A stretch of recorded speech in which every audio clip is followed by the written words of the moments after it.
Welcome to Popular Antiquarian, the podcast about a middle-aged man delving deeply into obscure and forgotten corners of pop culture. That middle-aged man is me, Hieronymus HJDoom, and this is another entry in our voyage into the depths of the Asylum, famously the worst film production company in the world. This episode we're looking at 2009's giant creature feature, Mega Shark vs Giant Octopus, in which there is a very large shark and a very large octopus, and this creates something of a problem for the world at large, here represented by America and also Japan a bit. If you want to help keep this podcast on the air and ad-free, you can do so by going to patreon.com/HJDoom and pledging as little as a single English pound. All patrons get access to the various gamebooks that I've written, as well as the warm glow that comes from ensuring that the nonsense keeps flowing. All support is deeply appreciated because I'm very poor. Now on with the show. While the Asylum are best known for their mockbusters, this isn't ripping off any particular movie, but more paying homage to a once popular genre that seems to have fallen into abeyance over the years, the very large animal movie. Once upon a time, the world was full of movies in which very large versions of ordinary animals cause chaos. It's an interesting subgenre of monster movie which has a lot in common with kaiju movies like Godzilla, but generally avoids giving the creatures superpowers like Godzilla's flame breath, and uses more traditional Western forms of special effects rather than dressing some guy up in a suit. King Kong is obviously the progenitor of this kind of film, but it's 1950s films like Them, Tarantula, and The Beast from 20,000 Fathoms that really nailed the genre conventions down. It is something that still pops up from time to time in mainstream cinema, with 2002's Eight-Legged Freaks, or the 2018 Jason Statham vehicle The Meg, which also features a giant prehistoric shark. Of course, there's also the 2005 remake of King Kong, which seems to have turned into a mini-franchise and crossed over with Godzilla, despite none of the films that have resulted actually being any good, despite the presence of Peter Jackson for at least the first one. The Asylum had already dabbled in big critter movies, with 2005's King of the Lost World, a very obvious King Kong ripoff, which we will get to. But I think it's this film that's the real starting point for a long list of aquatic creature features that get sillier and sillier until the first Sharknado film, and then keep on getting sillier from there. Mega Shark vs Giant Octopus is where that progressive silliness really gets going. It was directed by Jack Perez under the pseudonym Ace Hannah.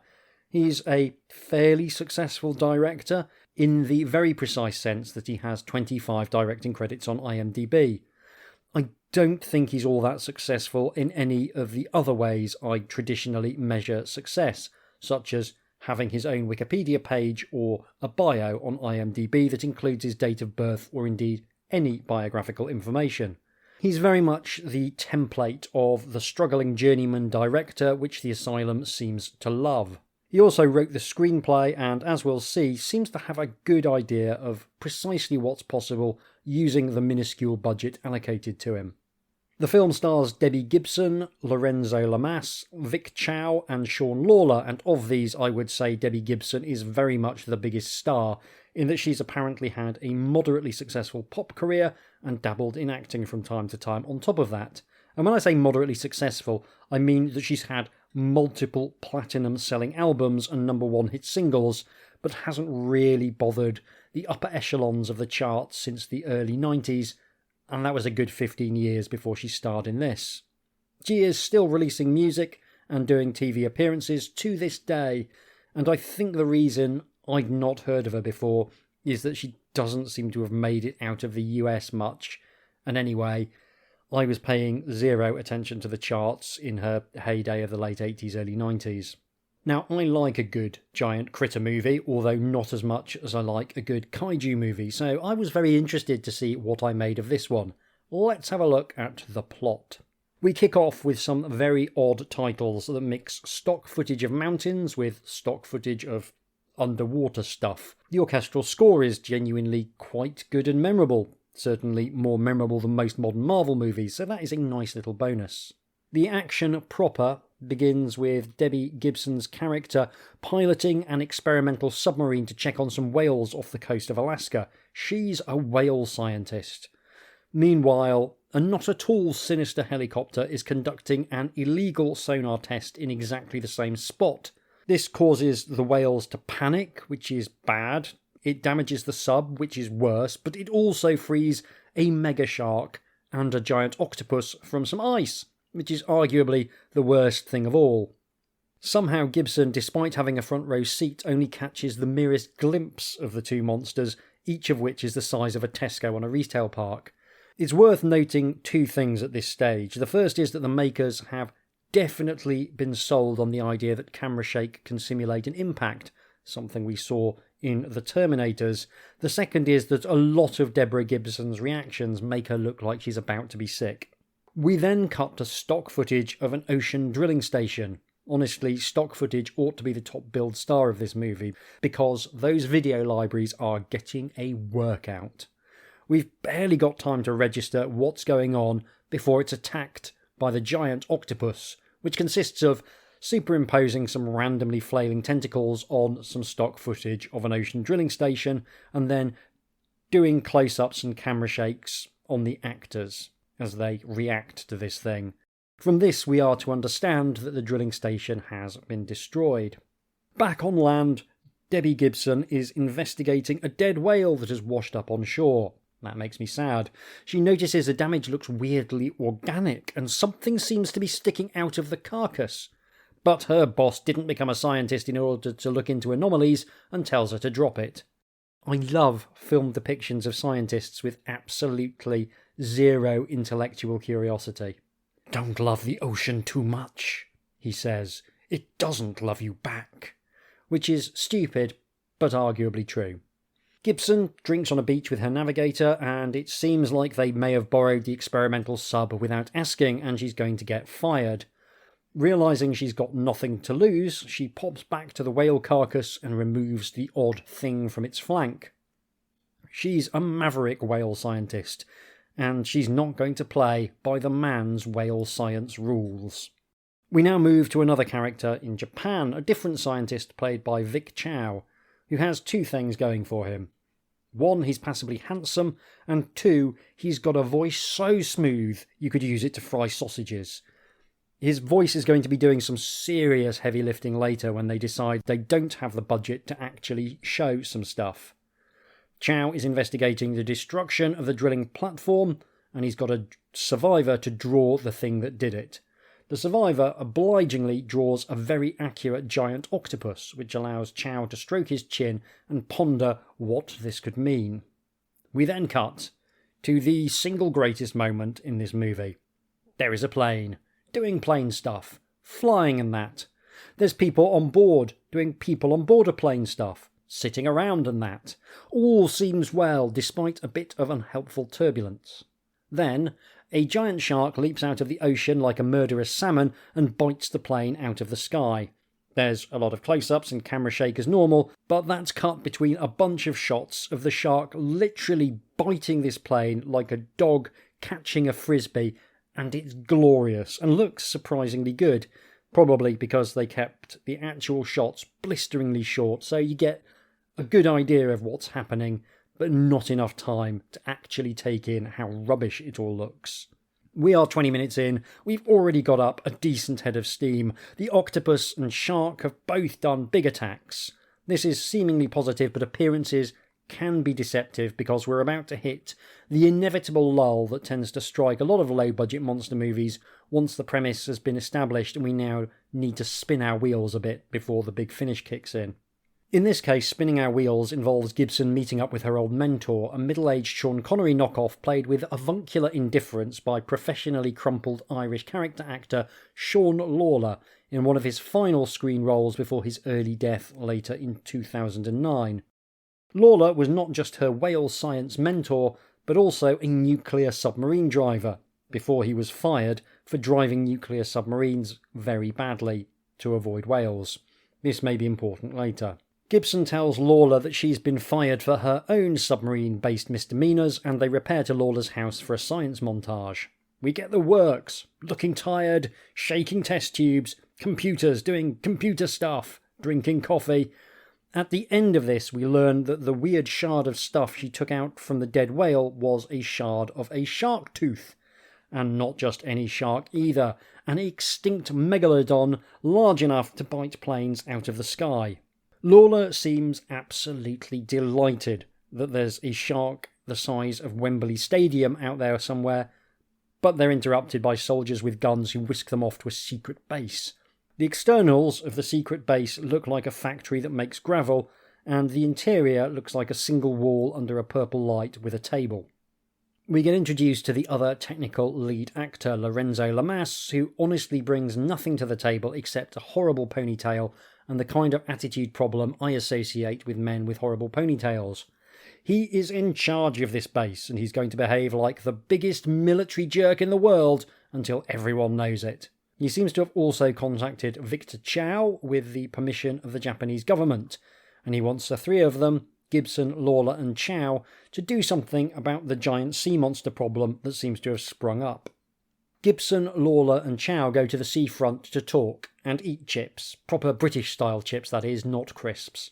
Gibson and Chao feign eating chips, but Lawlor earns my undying admiration by taking the opportunity to just scoff half a bag of chips on someone else's dime. It's the most Irish thing I've ever seen. Just a middle-aged man cheerfully nose-bagging fried potato while still delivering his lines properly. The upshot is they've got no idea how to deal with a mega shark or indeed a giant octopus. We get a shark attack on some stock footage of a US Navy ship to remind us of the stakes. They paint in some muzzle flashes on the guns, which are absolutely not being aimed at anything, but it's fooling no one.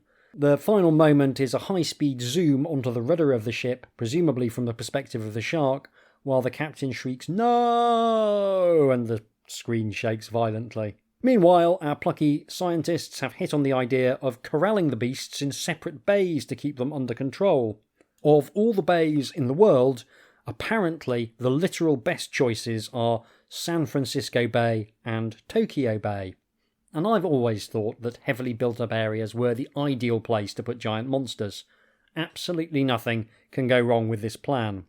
The only problem is how to lure the monsters to the two bays. Chao kisses Gibson, which makes her do her about-to-be-sick reaction face, which maybe isn't ideal, but it does give her the idea that she might like to have sex in a corridor.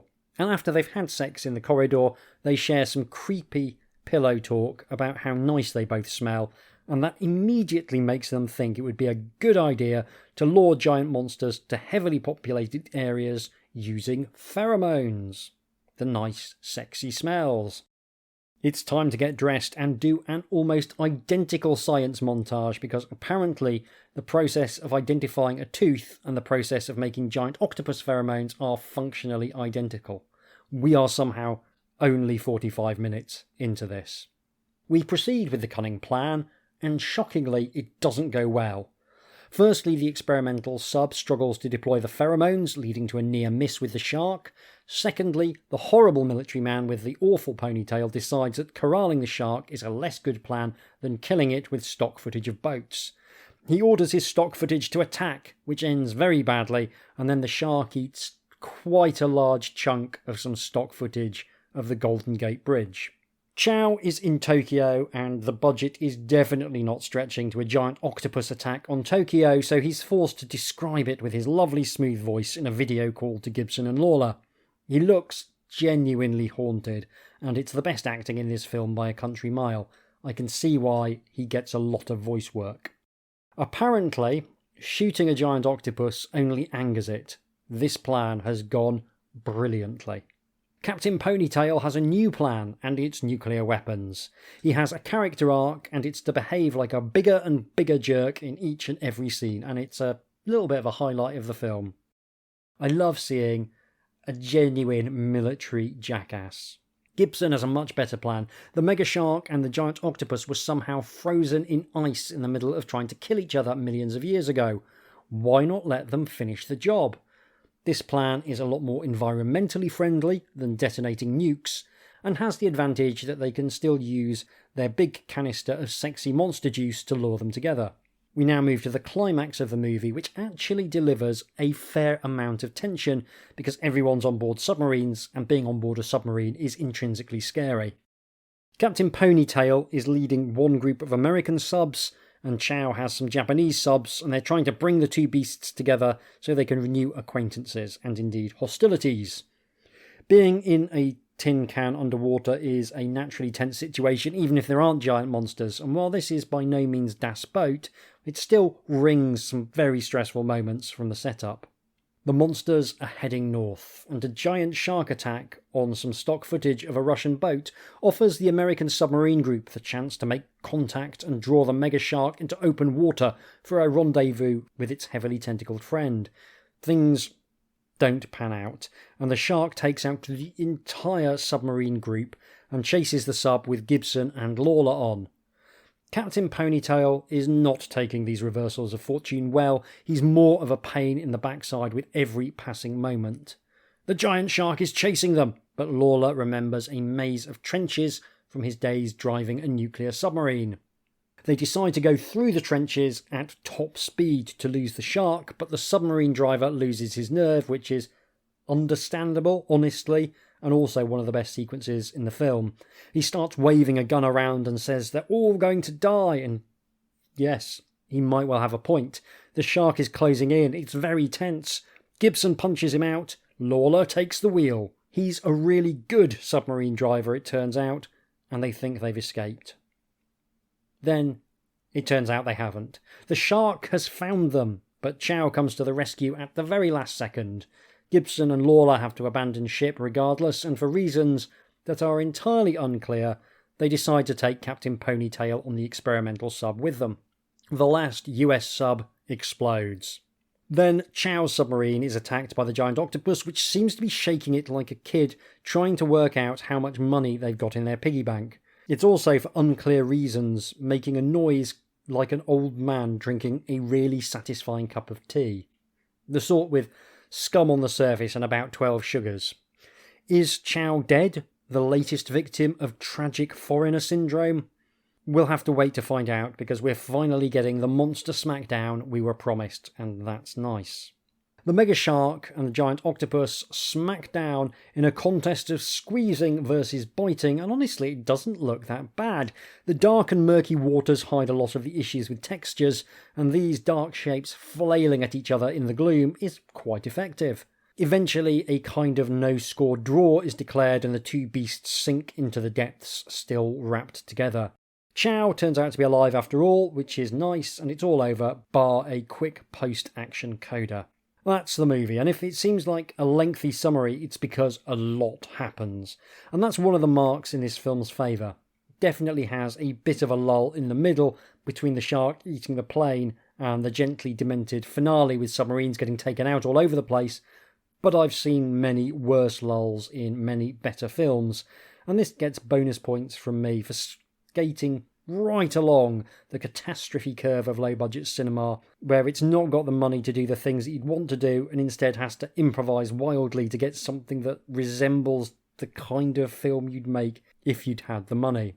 It is futile to critique the visual effects in the Asylum movies at this point, or at least it's futile in absolute terms. Obviously, they look awful, yada yada yada, but by this point, we've covered enough Asylum movies that we can start looking at their special effects in terms of where they sit in the burning bin fire that is their visual effects department.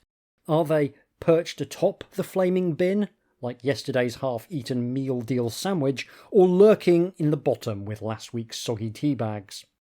I'm going to say this is a game of two halves with the FX. On the one hand, there's some oddly effective CGI in here, thanks to a keen awareness that you don't want to have anything you can see clearly on screen for more than a moment. Machines like subs are always a bit easier to deal with, and the darkness of the ocean is hiding a whole bunch of sins. Darkness and murk are the stretched budget's friend. This isn't something that's confined to ultra-low-budget affairs either. There's a reason why a lot of the iconic giant robot fights in Pacific Rim take place at sea in the middle of the night during a rainstorm. Papers over a lot of cracks, that does. That's the good stuff, but on the flip side, There is an awful lot we're being asked to believe is best represented on screen by a camera being shaken violently about while sort of holding a face in extreme close-up. I think we could have benefited from a few more explosions, even if they were just being crudely pasted over stock footage of an aircraft carrier or whatever. It's noticeable that the shark looks a lot better than the octopus, and they wisely chose to give us much more footage of the shark. I guess this is because a shark has a machine-like quality to them, being sleek and having a smooth, sinuous movement that doesn't tax an animation budget to the same degree. Octopuses, on the other hand, deform and inflate in all sorts of exciting ways that I think are hard to model computationally. Tentacles are a bit easier, and it's noticeable that either that's all we see or the body is confined to a shady presence in the background of many shots. It's clear that the people involved in the FX team know how to make their god-awful work look its best, which leads me to believe that the issue is probably more money than talent. We've talked about the actors, but you've got the traditional low-budget mixture of old pros, unknowns, and people who are clearly a bit out of their depth. Lawlor and Chao could obviously both do this in their sleep. Gibson and Lamar, by contrast, are both struggling. I wouldn't call either of them exactly bad in the sense of being wooden, but Gibson's face doesn't always hit the same emotional register as her voice, plus there's the whole quite often looking like she's going to be sick issue. Lamas seems to have settled on scowling and barking his lines, which is honestly fine for the role, but the lack of variety does get wearing. I think they'd probably be fine with more space and time, but both of those are at an absolute premium on an Asylum movie. I think what strikes me most about this movie is just how much of a throwback to 1950s B-movies it is. I watch a lot of films from that era, and there's a great deal of the old-fashioned approach to cheap filmmaking that's represented here, right up to biting off vastly more grand ideas than the FX budget will stretch to. Even the use of stock footage feels the same. I've seen an awful lot of footage of Cold War naval ships conducting firing exercises being spliced together with some kind of rubber monster in a bathtub that someone is throwing squibs at from off-camera. You've got that barely researched science being deployed, the sets that are little more than a wall and a filing cabinet, veteran actors mixed with complete unknowns, all of it just seems very familiar. The only thing that's really missing from the 1950s is a proper sense of nuclear paranoia and a badly shot scene of some teenagers listlessly dancing next to a portable radio. Also, everyone should be smoking literally all the time. I think there is a charm to something that really wouldn't be out of place 50 years ago, and that trademark Asylum poker face is part of that. The Asylum will generally refuse point blank to acknowledge that whatever film you're watching is a piece of trash, and I really like that. It's like Buffy the Vampire Slayer and the Marvel Cinematic Universe never happened. There's zero attempts to wink at the camera or sarcastically reference genre tropes. Even the script, which is generally very bad and makes the classic mistake of quoting Shakespeare as if to draw attention to the golfing quality, has a 1950s vibe to it. When a character says, "Don't love the sea too much, it'll never love you back," it's got the same cadence as someone in 1959 lamenting man's obsession with nuclear power or creating new life forms. There's a defiantly retro quality to it, right down to the core concept of prehistoric monsters being frozen in the ice and thawed out by humanity's obsession with creating ever more powerful forms of sonar. 1951's The Thing from Another World, later remade by John Carpenter as The Thing, is an obvious reference point, as is The Beast from 20,000 Fathoms, which has a very similar plot, albeit with the requisite dose of Cold War nuclear anxiety, and the distinct advantage of Ray Harryhausen doing your special effects. All of this predisposes me to enjoy Mega Shark vs Giant Octopus a fair amount. It's not the best Asylum movie I've seen so far, but it's not the worst either. You've got a fair number of externals and different sets breaking up the action, and it's generally adequately lit. There is some ropey sound mixing in there and some fairly poor ADR that makes me think that one day of the shoot might well have had technical difficulties and they used the footage anyway. There's a fair few moments that really made me smile. The shark catching the plane got me to laugh out loud for minutes. But there's also something very appealing about watching people trying to sell their reactions to a giant shark eating the Golden Gate Bridge because they thought it would be a really good idea to lure a giant shark into the near vicinity of the Golden Gate Bridge. I'd love to see the minutes of the inquiry into the mega shark incident when these scientists are testifying before Congress as to why any of this was a good idea. So it's another cautious thumbs up from me for Mega Shark vs Giant Octopus. It is dumb, but sincere, and that's the best kind of dumb for me. Also, there's a feeling that everyone involved is putting in some effort.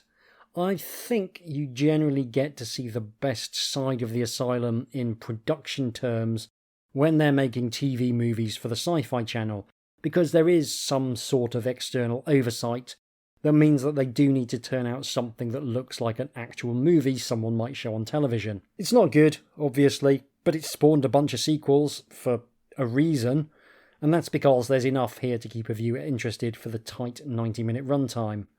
It does just enough to deliver on a gently stupid but eye-catching premise, and of course the next step is to make the premise stupider and more eye-catching, which is what would happen with Mega Shark vs Crocosaurus. This is the slippery slope that leads us to Sharknado. That is all for this episode. Don't forget you can also listen to episodes of my podcast Fantastic Fights, where I play and review adventure gamebooks in exhaustive detail. You can get in touch with me by email at HJDoomRetroFun, all one word, at gmail.com, or by following me on Blue Sky at HJDoom. If you've had a nice time with this podcast, why not consider letting someone know about it? Word of mouth is the best marketing after all. Next time on Popular Antiquarian, there's a disturbance in the Force, because we are taking on Battle Star Wars, which appears to be an unholy mashup of Star Wars and Battlestar Galactica tropes made in 2020. May God have mercy on us all. Thanks very much for listening, take care, and I'll see you soon.